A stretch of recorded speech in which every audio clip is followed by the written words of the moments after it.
बच्चे हमने क्या किया था, डी ब्लॉक का जो हमारा ये चैप्टर चल रहा है डी एंड एफ के अंदर, उसमें हमारा थर्ड लेक्चर आ गया है। पहले दो लेक्चर्स में हमने क्या किया था, डी ब्लॉक के इंट्रोडक्शन से होते हुए उसके जो ट्रेंड्स थे उसके बारे में बात करी थी, किस तरीके से उनकी साइज में चेंज आ रहा है, लेफ्ट टू राइट जाते हुए या ऊपर से नीचे आते हुए पीरियोडिक टेबल के अंदर, और उसी साइज के अंदर वेरिएशन का जो रीजन है, लेंथनॉइड कॉन्ट्रैक्शंस वगैरह, उसके बारे में हमने बात करी थी। फिर उसके बाद होते हुए हमने लास्ट लेक्चर के अंदर standard electrode potential last topic था जो हमने डिस्कस किया था, बहुत ज्यादा इंपॉर्टेंट है। ऑब्जेक्टिव क्वेश्चंस के अंदर, 1 मार्कर क्वेश्चंस के अंदर ये बहुत मतलब एक्सपेक्टेड है कि इसका क्वेश्चन बनेगा।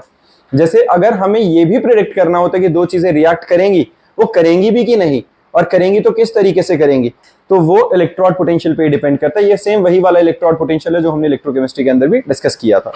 ये हमारा टॉपिक लास्ट टाइम हमने डिस्कस किया था और खत्म हुआ था अपना। इसके बाद का जो अपना टॉपिक है, आज शुरू होते हैं हम मैग्नेटिक प्रॉपर्टीज से। मैग्नेटिक प्रॉपर्टीज का कंसेप्ट पता है बच्चे तुम्हें थोड़ा बहुत? हाँ जी, मैग्नेटिक प्रॉपर्टीज का कंसेप्ट पता है किसी को क्या होता है? किसी एटम के अंदर मैग्नेटिक प्रॉपर्टी होना, कोई इसको जस्टिफाई कर सकता है? कोई नहीं।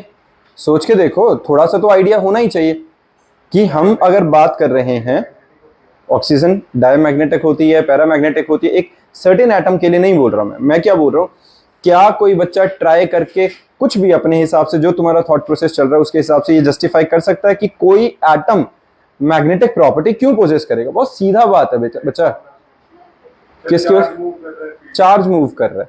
ये हम सेम फिजिक्स में सेम चैप्टर चल रहा है अपना, मूविंग चार्ज एंड मैग्नेटिज्म, हम उसमें यही तो पढ़ रहे हैं।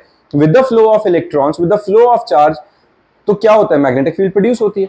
अगर स्टैटिक है तो कोई मैग्नेटिक फील्ड नहीं है, but since we know that each and every atom have electrons which are continuously revolving around the nucleus, तो जब कंटिन्यूअस रोटेशन है किसी नेगेटिव चार्ज की, तो डेफिनेटली वहां पे मैग्नेटिक फील्ड आनी चाहिए।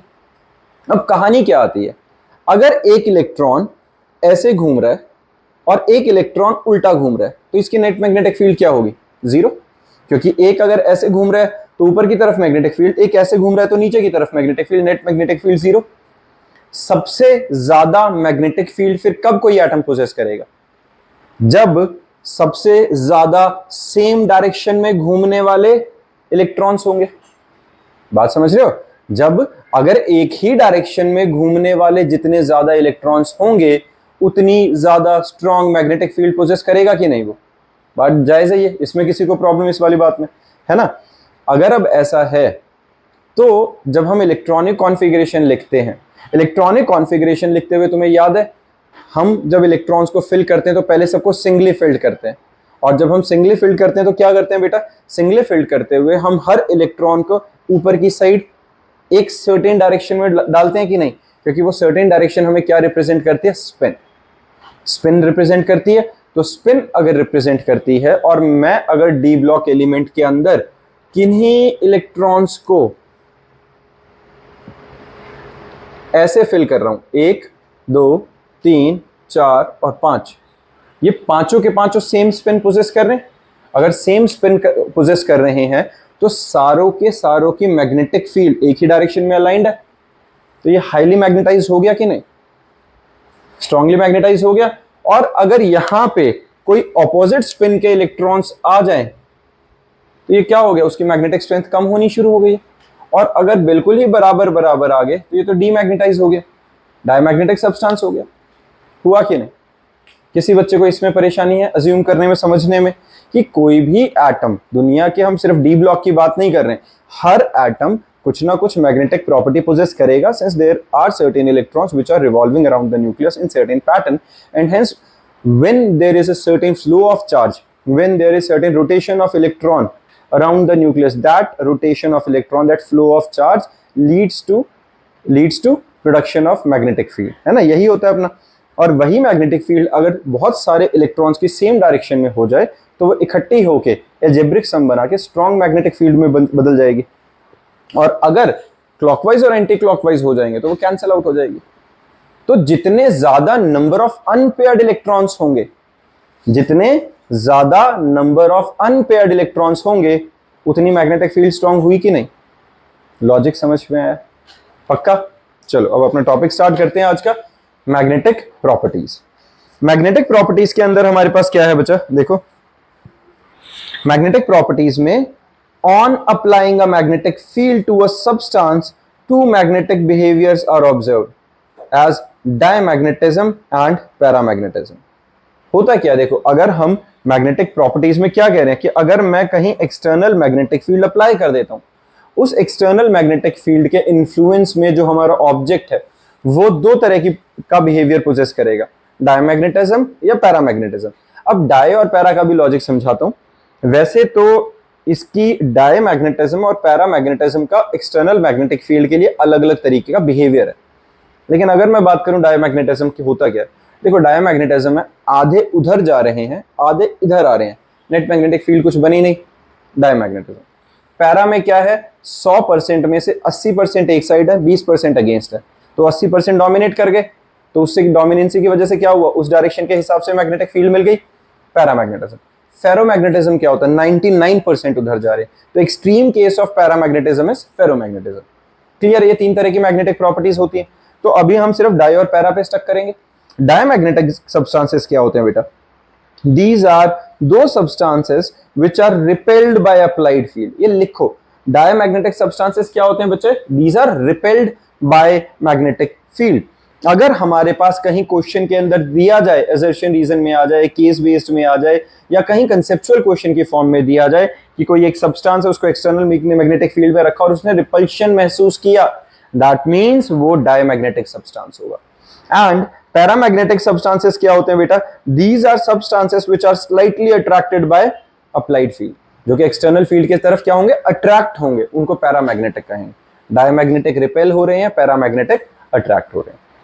अब ट्रांजिशन मेटल्स जो हैं, दे हैव वन और मोर अनपेयर्ड इलेक्ट्रॉन। ये हमें पता है, जो भी हमारे पास क्या होंगे बेटा, ट्रांजिशन मेटल्स होंगे, इनके पास कोई ना कोई एक अनपेयर्ड इलेक्ट्रॉन तो होगा, तभी ट्रांजिशन है। अगर फुली पेयर्ड होता, फुली फिल्ड होता, तो ट्रांजिशन ना होकर सिर्फ डी ब्लॉक के रहते वो। तो सिंस इनके पास एक ना एक तो अनपेयर्ड इलेक्ट्रॉन है ही, तो ये हमारे ट्रांजिशन एटम्स है। ट्रांजिशन है फिर तो इनके अंदर कुछ ना कुछ पैरामैग्नेटिक बिहेवियर भी होगा ही होगा, है ना। जितने किसी के पास भी अगर अनपेयर्ड इलेक्ट्रॉन्स हैं, उतना पैरामैग्नेटिक बिहेवियर डोमिनेट करेगा। लेकिन अगर एक भी अनपेयर्ड है तो उससे मैग्नेटिक फील्ड तो आनी शुरू हो गई है, दैट मीन्स पैरामैग्नेटिक नेचर उनके पास आना शुरू हो गया। समझ में आया, all the transition metals are paramagnetic in nature. किसी को परेशानी इसमें, paramagnetism arises due to the rotation of electron spin around the axis and revolution around the nucleus. As the number of unpaired electron increases, paramagnetism increases। ये हमने already discuss कर लिया ये वाली बात कि जैसे जैसे नंबर ऑफ अनपेयर्ड इलेक्ट्रॉन्स बढ़ते जाएंगे, पैरामैग्नेटिज्म भी उसका इंक्रीज होता जाएगा। And those transition elements which have paired electrons are diamagnetic. Done है, जिसके पास पेयर्ड है मतलब किसी तरह की कोई सर्टेन डायरेक्शन में रोटेशन नहीं है, कोई मैग्नेटिक फील्ड नहीं है, नेट इफेक्ट कैंसिल होकर जीरो, डायमैग्नेटिक। मैग्नेटिक मूवमेंट का फॉर्मूला लिखो बेटा, mu is equal to n times n+2 bm। bm क्या होता है, बोहर मैग्नेटॉन। ये मैग्नेटिक फील्ड के निकालने के लिए उसकी यूनिट है bm, बोहर मैग्नेटॉन। n क्या है, नंबर ऑफ अनपेयर्ड इलेक्ट्रॉन्स। समझ में आया बच्चा, ये कोई भी बच्चा जिसको इसमें परेशानी है इस फॉर्मूला में, ठीक है ना। तो ये हमारे पास क्या आया, mu is equal to square root of n times n+2 where n is number of unpaired electrons. सिर्फ अनपेयर्ड वाले गिनने हैं, और इसकी यूनिट क्या आएगी, बोहर मैग्नेटॉन। डन है, लिख लिया बच्चा। A single unpaired electron has the magnetic moment of 1 into 1+2। यही हुआ, n into n+2 में वैल्यू डाल दी, है ना। तो 1 into 1+2 कितनी निकल गई वैल्यू, ये हमारे पास निकल गई square root of 3, that is 1.73 Bohr magneton. तो एक अकेला जो इलेक्ट्रॉन होगा वो 1.73 की मैग्नेटिक फील्ड पोजेस करेगा बोहर मैग्नेटॉन की यूनिट के हिसाब से। क्लियर है ये। अब है magnetic movement increases with the increase in number of unpaired electrons. Substances which are attracted very strongly by a magnetic field and their domains are aligned in one direction are called ferromagnetic substance। जो slightly attract हो रहे थे वो क्या थे बच्चा, paramagnetic, और जो बहुत स्ट्रांगली अट्रैक्ट होंगे वो फेरोमैग्नेटिक। फेरोमैग्नेटिक मैंने जैसे बताया पैरामैग्नेटिक का ही एक्सट्रीम केस है ना। तो यहां पे क्या बोला है, जिनके डोमेन्स एक सर्टेन डायरेक्शन में अलाइंड है। डोमेन्स का मतलब क्या हुआ, डायरेक्शन, एक डायरेक्शन में जो रोटेशन है, जो उनकी डायरेक्शन है घूमने की, वो सारे एक डायरेक्शन में अगर अलाइंड है तो वो स्ट्रांगली मैग्नेटिक फील्ड पोजेस करेंगे। तो वो बहुत स्ट्रांग तरीके से क्या होगा उनके लिए, they are attracted strongly by a magnetic field. Done है, समझ में आ गया बच्चा ये। And these are called ferromagnetic substance. Example है iron, cobalt, nickel. In fact, ferromagnetism is an extreme form of paramagnetism. Done है। यहां एक क्वेश्चन गिवन है बच्चा, calculate the magnetic movement of divalent ion of aqueous solution FeH2O6 2 positive. इसका हमें क्या करना है, इसका calculate the magnetic movement of divalent ion in aqueous solution, that is FeH2O6 2 positive. हमें क्या निकालना है, इसका मैग्नेटिक मूवमेंट निकालना। बेसिक क्वेश्चन है, किस तरीके से अप्रोच करेंगे बच्चा। सबसे पहले अगर मुझे इसका मैग्नेटिक मूवमेंट निकालना है तो यहां पर इस वाटर का कोई लेना देना नहीं है खास। वाटर का क्या काम है यहां पर, अब समझना। यहां हम नेक्स्ट चैप्टर का छोटा सा इंट्रो दे रहा हूं मैं, कोऑर्डिनेशन कंपाउंड। क्योंकि ये जो है ये सिंपल कंपाउंड नहीं है, स्क्वायर ब्रैकेट्स के अंदर लिखा हुआ जो होता है ये क्या होता है बच्चा, कोऑर्डिनेशन कॉम्प्लेक्स। कोऑर्डिनेशन कॉम्प्लेक्स या क्या होता है, कोऑर्डिनेशन कंपाउंड। कोऑर्डिनेशन कंपाउंड समझ में आता है, तीन तरह के बॉन्ड है, आयनिक, कोवेलेंट और कोऑर्डिनेट बॉन्ड। अब यहां पर आयरन इसके साथ बॉन्ड बना रहा है, कोऑर्डिनेट बॉन्ड। और iron being an metal, being a metal, हमें क्या पता है, मेटल की टेंडेंसी इलेक्ट्रॉन्स को रिलीज करने की, लेकिन कोऑर्डिनेट बॉन्ड की बारी में ये इलेक्ट्रॉन पेयर एक्सेप्टर है। एक इलेक्ट्रॉन को एक्सेप्ट नहीं करा, पूरे पेयर को। और कौन देगा, वाटर। हमें पता है वाटर पे H2O मॉलिक्यूल के अंदर ऑक्सीजन के पास दो दो लोन पेयर है, तो अपना एक लोन पेयर आयरन के खाली ऑर्बिटल में डोनेट करके वो कोऑर्डिनेट बॉन्ड बनाता है। और वो कोऑर्डिनेट बॉन्ड बनके हमारे पास FeH2O6 2 पॉजिटिव कोऑर्डिनेशन स्फीयर बनता होता है। ये अगले चैप्टर में हम बहुत इन डेप्थ पढ़ने वाले हैं। अभी हमें क्या निकालना है, magnetic movement. Since we have to find out magnetic movement, we are interested in number of unpaired electrons. क्योंकि मैग्नेटिक मूवमेंट का जैसा हमने अभी फॉर्मूला देखा था, n × n+2 under the root, ये किसके ऊपर डिपेंड कर रहा है, n क्या है, नंबर ऑफ अनपेयर्ड इलेक्ट्रॉन्स। तो मुझे इसकी इलेक्ट्रॉनिक कॉन्फ़िगरेशन चाहिए। आयरन की इलेक्ट्रॉनिक कॉन्फ़िगरेशन क्या है, आयरन की इलेक्ट्रॉनिक कॉन्फ़िगरेशन क्या है बताओ, 26 एटॉमिक नंबर के अकॉर्डिंगली क्या है, 4s2 3d, यही है ना। 3d कितने, 6 कितने हैं, लिखो इलेक्ट्रॉनिक कॉन्फ़िगरेशन, लिख के देख लो पता चल जाएगी। डन है, यही आएगी 4s2 3d6 है ना, 1s2 2s2 2p6 3s2 3p6 4s2 3d6। बात समझ में आई है। 26 के लिए 20 तक तो 4s2 तक आ जाता है, आगे वाले d6 आ गया इसके अंदर, है ना। अब मेरी बात सुनो बच्चे, 4s2 3d6 अगर हमारे पास आया है तो इस इलेक्ट्रॉनिक कॉन्फ़िगरेशन के अकॉर्डिंगली d6 में इंटरेस्टेड है। अब ये कैसे है d6 में, अगर मैं यहां पर तुम्हें इस कंपाउंड का फॉर्मूला दिखाऊं कोऑर्डिनेशन का, तो इस पे 2 पॉजिटिव है। 2 पॉजिटिव का मतलब क्या होता है, सेंट्रल मेटल ने 2 इलेक्ट्रॉन रिलीज कर दिए होंगे। सेंट्रल मेटल कौन है, आयरन। आयरन ने अपने 2 इलेक्ट्रॉन डोनेट कर दिए किसी को, तभी उस पूरे कंपाउंड के ऊपर 2 पॉजिटिव चार्ज आए। वाटर के ऊपर किसी तरीके का कोई ऑक्सीडेशन नंबर नहीं होता है, 0 आता है। इसका ऑक्सीडेशन नंबर मैं निकालना सिखा रहा हूं, वैसे हम नेक्स्ट चैप्टर में बहुत इन डेप्थ ये पढ़ने वाले हैं कोऑर्डिनेशन नंबर में, कि हम किस तरीके से ऑक्सीडेशन नंबर निकालते हैं। आयरन का हम मान लेते हैं x, वाटर का होता है 0, तो x plus 6 times of 0 is equal to +2. From here we can find out the oxidation number of iron is +2. पता चला, अगर आयरन का ऑक्सीडेशन स्टेट +2 है, दैट मींस आयरन ने अपने ग्राउंड स्टेट में से 2 इलेक्ट्रॉन रिलीज कर दिए हैं। अब ग्राउंड स्टेट से अगर जो 2 इलेक्ट्रॉन्स गए, तो हमें क्या पता है, जब इलेक्ट्रॉनिक कॉन्फ़िगरेशन लिखते हैं 1s2 2s2 2p6 3s2 3p6 4s2 3d something. अब वो जो 4s2 पहले लिखते हैं, इलेक्ट्रॉन पहले भरे भी 4s में जाते हैं, निकाले भी 4s से जाते हैं, ये पता है। तो हमारे पास जो 4s वाला ऑर्बिटल था, जो हमारे पास ये 4s वाला ऑर्बिटल था, इससे इलेक्ट्रॉन निकले हैं कि नहीं, तो यहां से 4s0 3d6 बचा हमारे पास, इलेक्ट्रॉनिक कॉन्फ़िगरेशन बची नहीं कि नहीं है, 4s0 3d6। अब 3d6 की इलेक्ट्रॉनिक कॉन्फ़िगरेशन को अगर मैं ऑर्बिटल के अंदर इलेक्ट्रॉन्स फिल करूंगा तो वो ऐसे ही होंगे। d6 में क्या होगा, पहले इसको सिंगली फिल्ड करते हैं, है ना। पहले इसको हमने क्या किया, सिंगली फिल्ड किया, तो 1 2 3 4 5 हो गया। और उसके बाद हमने क्या किया, जो एक इलेक्ट्रॉन था अपना, वो इस तरीके से फिल करते होते हैं, है ना। अगर सारे क्लॉकवाइज कर रहे हैं तो एक को एंटी क्लॉकवाइज करके हम डालते हैं। तो यहां पे नंबर ऑफ अनपेयर्ड इलेक्ट्रॉन कितने हैं, 1 2 3 4, एन की वैल्यू आ गई 4। फॉर्मूला क्या था, square root of n into n plus 2, है ना। वैल्यू डालो उसको, वैल्यू डालो 4 into 4 plus 2 that is 6। 4 into 6 कितना आया, 24। 24 का स्क्वायर रूट सॉल्व कर लो, हमारे पास 4.89 बोहर मैग्नेटॉन आंसर आ जाता है। डन है। इंपॉर्टेंट क्वेश्चन, लेकिन बहुत आसान क्वेश्चन है ना। हाँ जी, 2√6 वही सॉल्व करेंगे तो 4.89 बोहर मैग्नेटॉन आ गया। क्लियर है बच्चा, पक्का। कोई बच्चा जिसको इसमें प्रॉब्लम है, ये क्वेश्चन पेपर में पूछा जा सकता है बच्चे, मैग्नेटिक फील्ड निकालने वाला, पैरामैग्नेटिज्म डायमैग्नेटिज्म बिहेवियर बताना कि भाई इसका बिहेवियर कैसा है। और मैं फिर बोल रहा हूँ, डी एंड एफ सिर्फ डी एंड एफ के लिए नहीं, कोऑर्डिनेशन कंपाउंड के लिए। अगला हमारा जो चैप्टर है उसके अंदर भी तुमसे मैग्नेटिक फील्ड या मैग्नेटिक बिहेवियर कंपाउंड्स का पूछा जाएगा, उसमें भी मैग्नेटिक मूवमेंट निकालना आ सकता है। तो एक ही टॉपिक 2 चैप्टर्स में है, तो अपने आप उसकी इंपॉर्टेंस बढ़ जाती है। बात समझ में आ रही है तो ढंग से समझना, जिसको डाउट होगा साथ के साथ क्लियर करेंगे। डायमैग्नेटिक पैरामैग्नेटिक समझ में आया, किसके ऊपर मैग्नेटिक बिहेवियर डिपेंड कर रहा है वो पता चल गया, और मैग्नेटिक मूवमेंट निकालने का हमें फॉर्मूला पता चल गया विद इट्स यूनिट। डन। चलो भाई, अब है फॉर्मेशन ऑफ कलर्ड आयंस। देखो, फॉर्मेशन ऑफ कलर्ड आयंस का क्या कंसेप्ट है। Most of the d block compounds of transition metals are colored due to dd transition। अब dd transition क्या होता है अभी बताता हूं आगे। Transition metal ions having d0 configuration are colourless.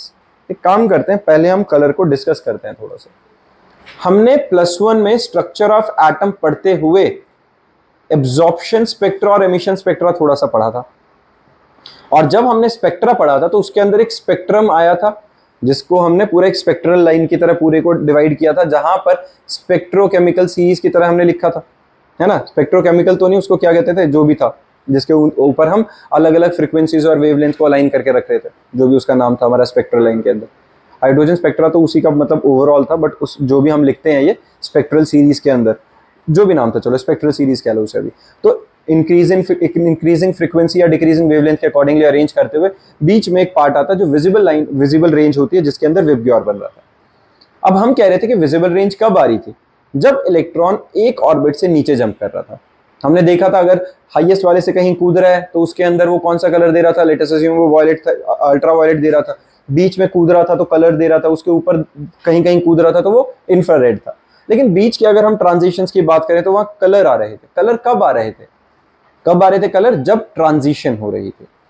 Transition कैसे हो रही थी, जब इलेक्ट्रॉन एक एक्साइटेड स्टेट से दूसरी ग्राउंड स्टेट में अपनी ग्राउंड स्टेट के अंदर आ रहा था। ऐसा ही कुछ था, इलेक्ट्रॉन ट्रांजिशन कर रहा था। What do you mean by transition, electron, there was transfer of electron within the atom from one shell to another. यही हुआ, दो डिफरेंट एनर्जी लेवल्स पे अगर इलेक्ट्रॉन ट्रांजिट करेगा तो एनर्जी रिलीज करेगा या एब्जॉर्ब करेगा। एक्साइटेड स्टेट में ऊपर जाने के लिए उसे एनर्जी एब्जॉर्ब करनी पड़ेगी, नीचे आने के लिए उसे एनर्जी छोड़ के आना पड़ेगा, तभी वो नीचे पहुंचेगा। ये बात सिंपल है। अगर किसी इलेक्ट्रॉन को एक्साइटेड स्टेट में जाना है जंप करके तो खुद कहीं से एनर्जी एब्जॉर्ब करनी पड़ेगी, बाहर से आती हुई एनर्जी को एब्जॉर्ब करके ऊपर जाएगा। लेकिन वहां अनस्टेबल बहुत है तो टिकेगा नहीं, तो वापस जब नीचे आएगा एनर्जी रिलीज करेगा।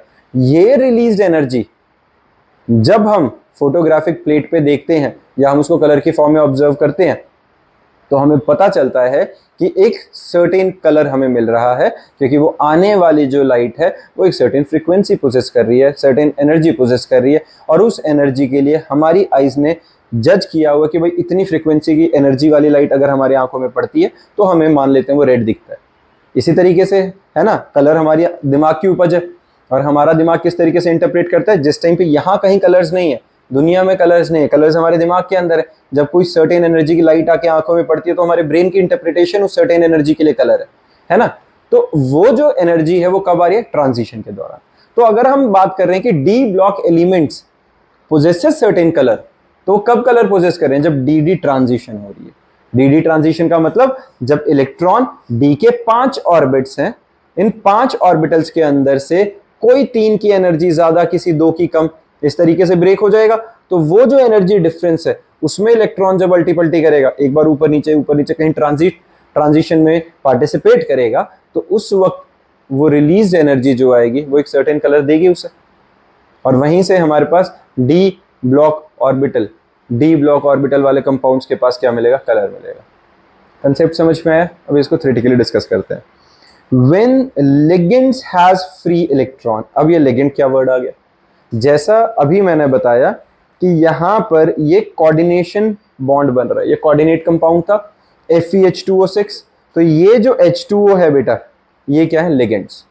लिगेंड्स बेसिकली क्या होते हैं, जो सेंट्रल मेटल को इलेक्ट्रॉन पेयर डोनेट करके कोऑर्डिनेट बॉन्ड बनाते हैं, इनको हम लिगेंड्स कहते हैं। ठीक है, तो जिस टाइम पे हमारे पास ये लिगेंड्स हैं, इनके पास फ्री इलेक्ट्रॉन्स है, अब ये फ्री इलेक्ट्रॉन्स होंगे तो the transfer of electrons from anion to cation take place. यही है, एनाइन कौन थे, जो हमारे पास लिगेंड्स वाला पार्ट है मोस्टली वो एनाइनिक पार्ट होगा, वो इलेक्ट्रॉन्स का ट्रांसफर करेगा मेटल को। मेटल कौन है, मेनली कैटाइनिक पार्ट रहेगा।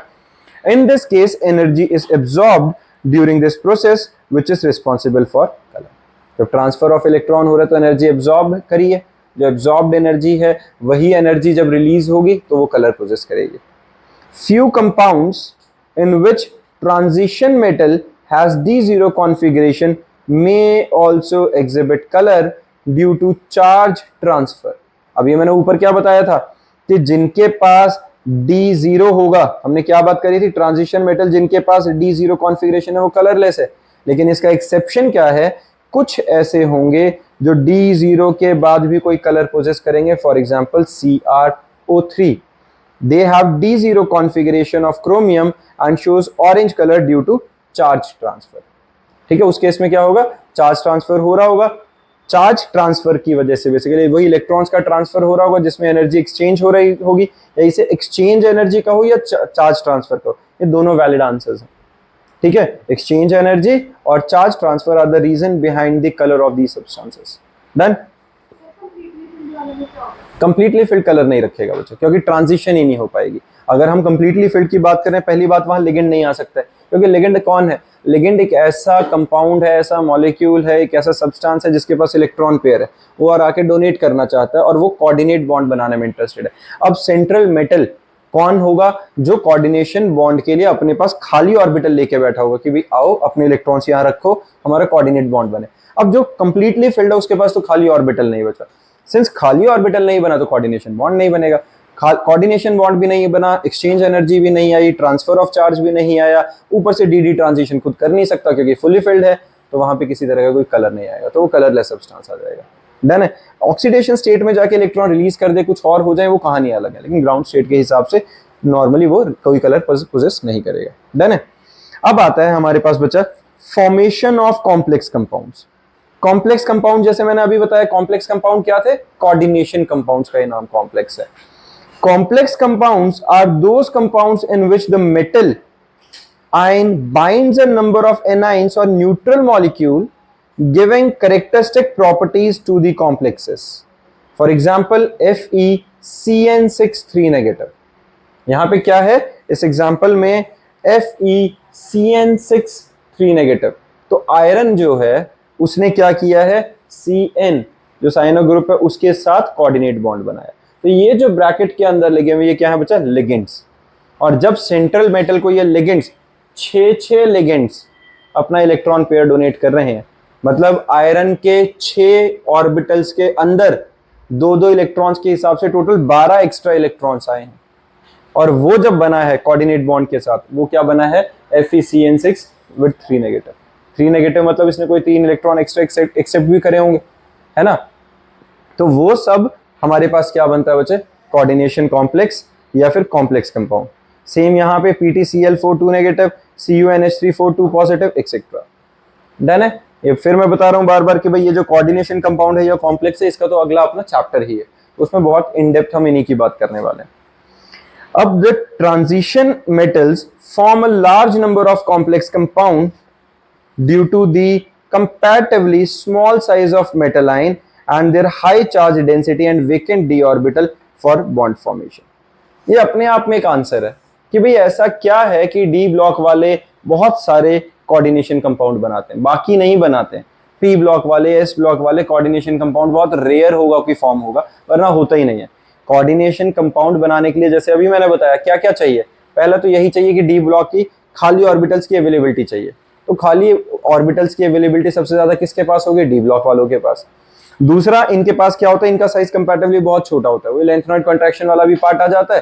एंड मोरोवर जब लेफ्ट टू राइट जाते हैं एक ही शेल में इलेक्ट्रॉन्स ऐड होके बहुत ज्यादा स्मॉल साइज आता रहता है इनका, उसकी वजह से वो बाहर से आने वाले इलेक्ट्रॉन्स को टाइटली पकड़ पाते हैं। दूसरा, comparatively smaller size of metal ions और हाई चार्ज डेंसिटी।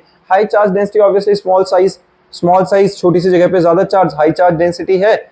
इन तीन फैक्टर्स की वजह से availability of d orbital, high charge density and small size of metal ion, इन तीनों फैक्टर्स की वजह से कोऑर्डिनेशन कंपाउंड बनाना ज्यादा आसान है इनका। ठीक है, तो ये तीनों पॉइंट्स तुम्हें याद होने चाहिए, ये डायरेक्ट आंसर है इसका। फिर है catalytic property. Catalytic property, catalyst पता है बेटा सबको क्या होता है? कैटलिस्ट का काम क्या है? एक रिएक्शन को फास्ट कराना और बिना खुद यूज हुए, है ना, without getting used itself, reaction के अंत में वो एज इट इज मिल जाए।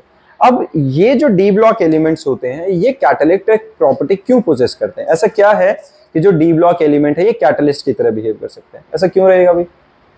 अब कैटलिस्ट का काम क्या है? कैटलिस्ट का काम है क्या करना? रिएक्शन को तेज करना। वो कैसे कराएगा? है ना, सोचने वाली बात है भी, ऐसा क्या करेगा वो कि जो रिएक्शन है वो तेज हो जाएगा? क्या चीज? इलेक्ट्रॉनिक डिफरेंस क्रिएट कर दे। देखो दो चीजें हैं बच्चा, एक सिंपल सा रखते हैं। देखो होगा क्या, अगर मैं बात कर रहा हूं कि दो लोग हैं वो आपस में लड़ाई करना चाहते हैं, एक अपने घर में एक अपने घर में है, जगह ही नहीं मिल रही है, दोनों अलग अलग घरों में आपस में खुंदक पाल के बैठे। एक मैं हूं, मैंने क्या किया, वहां जाके बता रहा हूं भाई साहब बैक बिचिंग कर रहा है, वो तेरे बारे में ऐसा बोल रहा है, उसको जाके बता दे वो तेरे बारे में बोल रहा है, दोनों को घर पे इन्वाइट कर लेते हैं, घर के अंदर नहीं, टूट फूट हो जाएगी, बाहर इन्वाइट कर लेते हैं। अब वो दोनों आपस में आके लड़ रहे हैं, मैं सिर्फ साइड में देख रहा हूं। मैंने क्या किया, वो जो सर्टेन लोअर एनर्जी पे थे उनको लड़ाई करने के लिए एक सर्टेन एनर्जी तक पहुंचाया, एक्टिवेटेड कॉम्प्लेक्स तक, या ये कहो जहां उन्हें लड़ना था उससे कम एनर्जी लेवल पे लड़ाई के लिए रेडी कर दिया, जितनी खुंदस उनमें होनी चाहिए थी उससे ज्यादा मैंने करवा दी, जो एक्टिवेटेड कॉम्प्लेक्स की जितनी एनर्जी चाहिए थी उससे कम में ही वो रिएक्ट करेंगे। कैटलिस्ट का काम ये हमने कहां पढ़ा था? एक्शन ऑफ कैटलिस्ट, जो हमने अपना केमिकल काइनेटिक्स चैप्टर था उसके अंदर पढ़ा था कि नहीं, वो ग्राफ के अंदर, कि in the presence of catalyst the energy of activated complex decrease कर जाता है, लो एनर्जी पे ही वो रिएक्शन के लिए रेडी हो गए, अब वो आपस में रिएक्ट करेंगे। तो मैंने क्या किया, एक सरफेस प्रोवाइड की कि आओ लड़ो भिड़ो मरो पटो और चले जाओ, मैं एंजॉय करके यहीं बैठा। तो कैटलिस्ट का काम क्या है, अपने सरफेस पे एब्जॉर्ब करना रिएक्टेंट्स को, रिएक्ट कराना, प्रोडक्ट बनेंगे चले जाएंगे। लेकिन सिंस मुझे अपने सरफेस पे एब्जॉर्ब कराना है तो मेरे पास वो कैपेबिलिटीज होनी चाहिए उनको यहां पर एक्सेप्ट करवाने के। अब डी ब्लॉक के पास तो खाली ऑर्बिटल्स हैं, इनके पास टेंडेंसी है इलेक्ट्रॉन्स को एक्सेप्ट करके एक इंटरमीडिएट अनस्टेबल कॉम्प्लेक्स बनाने के। अब उस अनस्टेबल कॉम्प्लेक्स में रिएक्टेंट्स रिएक्ट करेंगे और प्रोडक्ट बना लेंगे। ठीक है, तो कैटालिटिक प्रॉपर्टीज का कंसेप्ट समझ में आ रहा होगा क्या? अब यहां पे हमारे पास है क्या, ध्यान से देखो बच्चा, many transition metals and their compounds are used as catalyst. Their catalytic activities is due to their ability to adopt multiple oxidation states to form complexes. क्योंकि वो intermediate steps बनवा सकते हैं। intermediate कैसे बनेंगे? क्योंकि इनके पास एक प्रॉपर्टी है कि वो मल्टीपल ऑक्सीडेशन स्टेट, हमने देखा +2 से +7 तक बना सकते हैं। ये वेरिएबल ऑक्सीडेशन स्टेट्स के अंदर ये बीच में इंटरमीडिएट कॉम्प्लेक्सेस बनाने में हेल्प कर सकते हैं। इसीलिए डी ब्लॉक जो एलिमेंट्स रहेंगे ये कैटालिटिक प्रॉपर्टीज पोजेस करेंगे। Transition metals because of their variable valency sometimes form unstable intermediate compounds and provide a path with lower activation energy for the reaction. Done है, यही सब डिस्कस किया था हमने। अब है formation of interstitial compounds. Interstitial compounds होते क्या है? देखो बच्चा, interstitial compounds are those which are formed when a small atom such as hydrogen, carbon, nitrogen etc are trapped inside the crystal lattice of metal. तो वो क्या बनाते हैं? इंटरस्टिशियल। हमारा एक पहले चैप्टर होता था सॉलिड्स, अब तो सिलेबस से हट गया, उसके अंदर हम पढ़ते होते थे कि क्रिस्टल लेटिस के अंदर बीच की खाली जगह पे जो वॉइड्स होते हैं उसके अंदर अगर जो छोटे छोटे से स्पेसेस बचते होते हैं, वॉइड्स होते हैं, उनको इंटरस्टिशियल स्पेसेस कहते थे। अब इंटरस्टिशियल कंपाउंड्स में क्या रहेगा, बहुत छोटे छोटे छोटे छोटे साइज के जो एटम्स है वो बड़े एटम्स के क्रिस्टल लेटिस के बीच वाले वॉइड्स में आ जाते हैं। समझ रहे हो? अब एक बात, इसको ना इमेजिनेशन में लेके आओ। मान लो हमारे पास बड़ी बड़ी सी बॉल्स हैं, 1 बॉल 2 बॉल 3 बॉल 4 बॉल, अगर ऐसे करके हमने बॉल्स को अरेंज किया है अभी और ये 3D में होगा तो ये ऐसे करके, बच्चे बस शांत, तो यहां पे ये बीच का खाली स्पेस दिख रहा है, ये जो खाली स्पेस है इसको हम क्या कहते हैं, वॉइड। और यहां पे अगर कोई स्मॉल एलिमेंट हमारे पास आ जाता है तो क्या बन गया हमारे पास, इंटरस्टिशियल कंपाउंड। ठीक है, सेटल रहो बच्चे, डन। ये बात समझ में आई है हमारे पास। तो ये हमारे पास आ गया, इंटरस्टिशियल कंपाउंड्स बनेंगे। अब सिंस डी ब्लॉक एलिमेंट्स का साइज कंपैरेटिवली छोटे वाले बाकी हाइड्रोजन कार्बन नाइट्रोजन की कंपैरेटिवली क्या है, बड़ा साइज है, तो जिस टाइम पे वो कंबाइन करेंगे तो बीच में इंटरस्टिशियल स्पेसेस होंगे जहां पे छोटे वाला एटम ट्रैप हो जाएगा। अब है अलॉय फॉर्मेशन। अलॉय सबको पता है क्या होता है, मिक्सचर होता है जो। N alloy is a blend of metal prepared by mixing the components. An alloy is a homogeneous solid solution. Atoms of transition metals, due to their similar sizes, can easily take place in crystal lattice of another metal in the molten state and are miscible with each other, forming the alloys. देखो अब alloys में बनता क्या है, alloys में हमारे पास होता है दो अलग अलग तरह के metals को हमें combine करना है ताकि दोनों की प्रॉपर्टीज का हमें मिला जुला हाइब्रिड कुछ स्ट्रक्चर मिल सके। अब अगर डी ब्लॉक के शेप्स, डी ब्लॉक के साइजेस की बात करी जाए तो हमने देखा था 3D से 4D में आते हुए तो ऑलमोस्ट साइज नेग्लिजिबल चेंज करा था, लेफ्ट टू राइट जाते हुए थोड़ा बहुत उनका साइज डिक्रीज करा था, उसके बाद वापस इंक्रीज कर रहा है। तो ऑलमोस्ट एंड वालों के और शुरू वालों के साइज मिलते जुलते से, तो ये सिमिलर साइजेस की वजह से एक एटम को, एक मेटल को दूसरे मेटल के क्रिस्टल लेटिस में फिट किया जा सकता है। मोल्टन स्टेट में ये एक दूसरे के जो स्पेसेस हैं, एक दूसरे की जो जगह थी जहां पे ये उनको इंटरचेंज कर सकते हैं, उस इंटरचेंज की वजह से अलॉय फॉर्मेशन बहुत आसान हो गई है। दो अलग अलग डी ब्लॉक एलिमेंट्स को आपस में मिक्स करके एक नया कुछ बनाया जा सकता है जो होमोजीनियस मिक्सचर होगा सॉलिड फॉर्म में, और वो अलॉय कहलाएगा। Alloys of mercury with metals are known as amalgams. ये सिर्फ याद रखने के लिए लिखा था कि अमेलगम्स क्या होते हैं, बेसिकली मरकरी के साथ मेटल अलॉयज जो बनते हैं। डन है बच्चे। फिर आता है अब अपना compounds and application of transition elements. पहला है oxides and oxoanions of metal. Transition metals combine with oxygen at high temperature to give metallic oxides. Except scandium, all metals up to manganese form monooxides which are ionic in nature. वो हमें पता है scandium है वो +2 नहीं +3 से start करता है, इसलिए वो ऑक्सीजन के साथ मोनोऑक्साइड नहीं बनाएगा। उसके अलावा सारे के सारे +2 की ऑक्सीडेशन स्टेट पोजेस कर रहे थे, इसीलिए वो सीधा सीधा सा मोनोऑक्साइड की फॉर्मेशन कराएंगे। As oxides as oxidation number increases, covalent nature and acidic character increases while ionic character decreases. जैसे जैसे क्या होता जा रहा है, ऑक्सीडेशन नंबर जैसे जैसे इंक्रीज करता जाता है, कोवलेंट कैरेक्टर, कोवलेंट नेचर और एसिडिक कैरेक्टर इंक्रीज करेगा, आयनिक कैरेक्टर डिक्रीज करता जाएगा इनका। In general the oxides in lower oxidation state of metal are basic. सीधी सी बात है, वो तो ऑक्सीडेशन नंबर बढ़ता जाएगा, एसिडिक कैरेक्टर बढ़ेगा, इसका मतलब लो ऑक्सीडेशन स्टेट पे जो मेटल ऑक्साइड्स होंगे वो क्या होंगे, basic in nature, and in higher oxidation states they are acidic in nature, whereas in intermediate oxidation state the oxides are amphoteric. amphoteric मतलब पता ही है, एसिडिक और बेसिक के बीच की या दोनों तरह की प्रॉपर्टीज पोजेस करने वाले। तो behaviour of oxides of manganese क्या रहेगा, MnO बेसिक रहेगा, Mn2O7 क्या रहेगा, एसिडिक रहेगा। हाँ जी, बंद हो गया, ऑन है बेटा, ऑन है, ऑन है, कोई बात नहीं, कोई नहीं, कोई नहीं। अरे बच्चा ठीक है। अच्छा सुनो बच्चे, ये बात समझ में आई है। तो हमारे पास जो बिहेवियर ऑफ ऑक्साइड्स है, MnO में बेसिक है, मतलब लोअर ऑक्सीडेशन स्टेट में बेसिक है, हायर ऑक्सीडेशन स्टेट में क्या है, एसिडिक है, और बीच वाली जो स्टेट्स हैं उसमें क्या रहेगा, वो एम्फोटेरिक। क्लियर है, पता चल रहा है ये। उसके बाद आता है टू इंपॉर्टेंट कंपाउंड्स, ये जो हमारे पास हैं ये हम नेक्स्ट क्लास में कवर करेंगे, पोटेशियम डाइक्रोमेट और पोटेशियम परमैंगनेट। इनकी प्रॉपर्टीज इंपॉर्टेंट हैं, याद रखनी है ये वाली सारी प्रॉपर्टीज, ठीक है। तो नेक्स्ट क्लास में ये सारे टॉपिक हम कवर करेंगे, इसके थ्रू चलते हुए आगे का टॉपिक रहेगा।